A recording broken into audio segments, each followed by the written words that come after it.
আসসালামু আলাইকুম। অ্যাগ্রোহলিক বিডির পক্ষ থেকে আমি মিনহাজ বলছি। আজকে আমরা ছাদ বাগানে বর্ষাকালীন কিছু করণীয় এবং বর্জনীয় বিষয় নিয়ে আলোচনা করব। তো প্রথমে আমরা চলে আসি যে বর্ষাকালে আমাদের কী কী বিষয় নিয়ে আলোচনা করতে হবে। বর্ষাকাল বেসিক্যালি আমরা জানি যে শুরু হয় জুন মাস থেকে। জুন মাস, জুলাই মাস এবং আগস্ট। এই ৩টা মাস যদি আপনারা ছাদ বাগানে বর্ষাকালীন করণীয়গুলো এবং বর্জনীয়গুলো মেনে চলেন, তাহলে আপনার বাগানে যেসব গাছগুলো আছে সেগুলো ঠিকঠাক থাকবে। তো প্রথমে আমাদেরকে দেখতে হবে যে ছাদ বাগানে আমাদের কী কী বিষয়গুলো খুব স্ট্রিক্টলি ফলো করতে হবে। তো প্রথমে আমরা সেগুলো নিয়ে কথা বলবো। বর্ষাকালে বেসিক্যালি আপনারা যে জিনিসটা খুব স্ট্রিক্টলি খেয়াল করবেন সেটা হচ্ছে আপনার টবের মধ্যে যাতে কোনো প্রকারের পানি জমে না থাকে। অর্থাৎ এখানে যে দেখতে পাচ্ছেন যে পানি, এই যে টবের মধ্যে পানি জমে আছে, এটা যাতে একদমই না হয়। কারণ আপনার টবে পানি জমে থাকবে, গাছ লাগাবেন, গাছ বড় হবে না, তারপর গাছের শিকড় পচা হবে। আবার আপনার এই জমে থাকা টবের পানি থেকে মশাসহ আরও বিভিন্ন ধরনের পোকামাকড় জন্ম নিতে পারে। তো আপনারা খেয়াল করবেন যাতে টবের মধ্যে এই ধরনের কোনো প্রকার পানি জমে না থাকে। বর্ষাকালে আমরা আরেকটা বিষয় খুব ভালো মতো খেয়াল রাখবো, সেটা হচ্ছে আপনার টবে যদি কোনো প্রকার মালচিং থাকে, সেটা যে কোনো কিছু দিয়ে হতে পারে, ওই মালচিংটা জাস্ট আপনারা সরিয়ে রাখবেন। ৩টা মাস, জুন, জুলাই এবং আগস্ট, এই 3টা মাসে আপনার টবে কোনো প্রকার মালচিং দেওয়ার কোনো প্রয়োজন নাই। মালচিং সাধারণত আমরা শীতকালে দিই, বা শীতকালের শেষের পর্যায়েটা মালচিং দেওয়া হয়, তখন যাতে গাছে হাইড্রেশন সমস্যাটা না হয়, মাটি যাতে অতিরিক্ত শুকিয়ে না যায় সেজন্য। তবে আপনারা কি করবেন, এই যে দেখতে পাচ্ছেন মালচিং, এই মালচিংটা আপনারা সম্পূর্ণরূপে সরাই দিবেন। অর্থাৎ এই বর্ষাকালে আপনাদের এই কোনো প্রকার মালচিং যাতে টবের মধ্যে না থাকে। এতে গাছের মধ্যে যে অক্সিজেনের যে সরবরাহ সেটা বেড়ে যাবে। বর্ষাকালে আরেকটা কাজ আপনারা খুব ভালো মতো করার চেষ্টা করবেন, সেটা হচ্ছে আপনাদের যে হাফ ড্রামগুলো আছে কিংবা মাটির টব বা রঙের বালতি, ওখানে দেখবেন যে অনেক দিন বৃষ্টি হচ্ছে, এখন মাটি উপরে একদম শক্ত হয়ে লেয়ার হয়ে বসে যাবে। তো এই কাজটা বর্ষাকালে আপনারা করবেন কি, আপনার টবে আসবেন, টবে এসে প্রতি 7 দিন পর পর আপনারা টবের মাটিকে একটু কোদাল দিয়ে আপনারা খুঁচিয়ে দিবেন, যাতে মাটির মধ্যে যে অক্সিজেনের যে সরবরাহ, বাতাসের যে চলাচল, এটা যাতে ঠিকঠাক থাকে। এতে করে কি হবে, আপনার মাটির মধ্যে সবসময় অক্সিজেনের সরবরাহ ঠিক থাকবে, আর শিকড় পচা, এতে করে ফাঙ্গাল অন্যান্য যে অ্যাটাকগুলো, ওগুলা থেকে গাছ নিরাপদ থাকবে। তো বর্ষাকালে আপনারা এটা অবশ্যই করবেন, যে মাটি যাতে প্রতি 7 দিন পর পর আপনারা কোদাল, ছোট ছোট যে কোদাল থাকে কিংবা নিড়ানি আছে, ওটা দিয়ে মাটিতে জাস্ট একটু খুঁচিয়ে দিবেন। তো এই জিনিসটা করলে দেখবেন যে গাছের ম্যাক্সিমাম যে সমস্যা, ওটা আর দেখা যাবে না।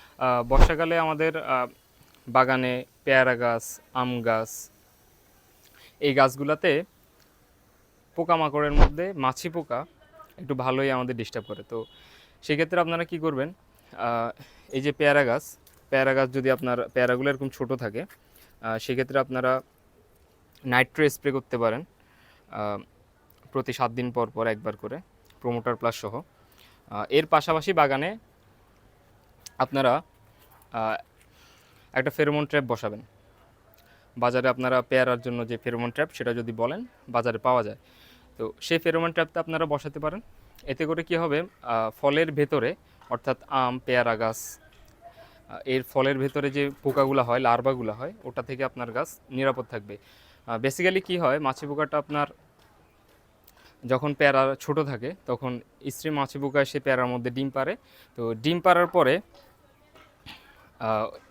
পুরুষ যে মাছি পোকা আছে, সেটা পেয়ারার মধ্যে আসে ওই ডিমটাকে নিষিক্ত করে। তো বেসিক্যালি আপনার ডিম থেকে বাচ্চা হয় এবং লার্ভাগুলো ভিতরে বড় হতে থাকে। যেহেতু পেয়ারার মধ্যে আপনার খাবার থাকে, তো পোকামাকড়ের কোনো সমস্যা না, সে ভিতরে থাকে। বাইরে থেকে আপনি বুঝবেনই না যে ভিতরে পোকা হচ্ছে, কিন্তু আপনি যখন একটা পেয়ারা বা আম পাকবে, আপনি সেটা কাটবেন, দেখবেন যে ভিতরে মাছি পোকা আছে। তো এটা একটু দেখবেন, আপনারা ফেরোমন ট্র্যাপ ইউজ করার চেষ্টা করবেন। এর বাহিরেও আপনারা ব্যাগিং করতে পারেন। ফলের মধ্যে যদি আপনারা ব্যাগিং করেন, আমাদের নর্মালি ব্যাগিং গুলো কিনতে পাওয়া যায়। এর বাইরেও আপনারা চাইলে পলিথিনের ব্যাগ দিয়ে ইউজ করতে পারেন। ব্যাগিং করলে আপনার ফল মোটামুটি নিরাপদ থাকবে। তো আপনারা এটা স্পেশালি মাথায় রাখবেন, কারণ মাছি পোকা যদি আপনার ফল একবার নষ্ট করে ফেলে, সেই ক্ষেত্রে কিন্তু আপনার পুরো বছরের যে একটা পরিশ্রম, যে একটা সময় আপনি এখানে ব্যয় করছেন সেটা কিন্তু পুরোপুরি শেষ হয়ে যাবে। তো এটা অবশ্যই বর্ষাকালে মাছি পোকা যাতে আপনার গাছে কোনো ভাবেই অ্যাটাক করতে না পারে, এটা আপনারা আম, অবশ্যই দেখবেন এবং খুব ভালো মতো আপনারা ইনিশিয়াল যে স্টেপগুলো সেগুলো নেওয়ার চেষ্টা করবেন। বর্ষাকালে আমরা পোকামাকড়ের কথা জানছি। আহ, এরপরও বর্ষাকালে আরেকটা বিষয় বাগানীদের খুব ভালো মতোই চিন্তায় ফেলে, সেটা হচ্ছে ফাঙ্গাল অ্যাটাক। এখন ফাঙ্গাল অ্যাটাক তো বর্ষাকালে আপনার বেশ অনেক রকমের হয়, যেমন আপনার পাতা পচার সমস্যা হয়, তারপর ডাইব্যাকের সমস্যা হইতে পারে। তো এই যে সমস্যাগুলা, এগুলা আপনারা খেয়াল রাখবেন যাতে বর্ষাকালে এই সমস্যাগুলা গাছে খুব একটা না বেড়ে যায়। সেই ক্ষেত্রে গাছে আপনারা এই ধরনের সমস্যা দেখার সাথে সাথেই কিন্তু যে পরবর্তী যে পদক্ষেপ সেটা নিতে হবে আপনার। আর ডাইব্যাক হলে আপনারা জানেন যে শুকনো ডালটার নিচে একদম কাঁচা ডাল সহ একদম ভালো প্রুনার দিয়ে কেটে দিতে হবে। ওই ডালটা কেটে দেওয়ার পর ওখানে কপার অক্সিক্লোরাইড গ্রুপের যেমন অক্সিকব আছে, ব্লিটক্স আছে, কুরেনক্স আছে, এগুলোর একটা পেস্ট বানিয়ে আপনার ওখানে লাগাই দিতে পারেন। তো সেই ক্ষেত্রে কিন্তু আপনার গাছের পরবর্তী যে ইনফেকশন আছে সেটা কিন্তু আর হবে না। আর পাতা পচা সমস্যার জন্য আপনারা বেসিক্যালি ম্যানসার ব্যবহার করতে পারেন, ম্যানকোজে ব্যান্ড, কার্বেন্ডাজিম গ্রুপের। এর বাইরেও আপনারা নাটিভও ব্যবহার করতে পারেন। হ্যাঁ, এগুলা মোটামুটি আপনাদের পাতা পচার যে সমস্যা সেগুলা থেকে গাছকে নিরাপদ রাখবে। তো এই ছিল আমাদের আজকের আয়োজন। বর্ষাকালে ছাদ বাগানে আপনাদের কি কি করতে হবে এবং কি কি থেকে আপনার গাছগুলোকে বাঁচায় রাখতে হবে, সেই ক্ষেত্রে অবশ্যই আপনারা 3টা বিষয় খুব ভালো মতো মাথায় রাখবেন। প্রথম বিষয় হচ্ছে আপনার টবের মধ্যে কোনোভাবেই যাতে পানি না জমে। দ্বিতীয়ত হচ্ছে নিয়মিত কীটনাশক স্প্রে করা গাছে, এবং তৃতীয়ত হচ্ছে গাছে ঠিকঠাক মতো করে পানি আপনার ছত্রাকনাশক স্প্রে করবেন। তো এই ছত্রাকনাশক, কীটনাশক এবং গাছে পানি যদি ঠিক না জমে, তাহলে আপনার বাগানের মোটামুটি 80% যে সমস্যা সেটা সমাধান হয়ে যাবে। তো এই ছিল আজকের বিষয়। তো আশা করি আপনারা সবাই বুঝতে পারছেন যে আমাদের ছাদ বাগানে বর্ষাকালীন কী কী করতে হবে এবং কী কী বর্জন করতে হবে। তো ঠিক আছে, ভালো থাকবেন সবাই, ধন্যবাদ।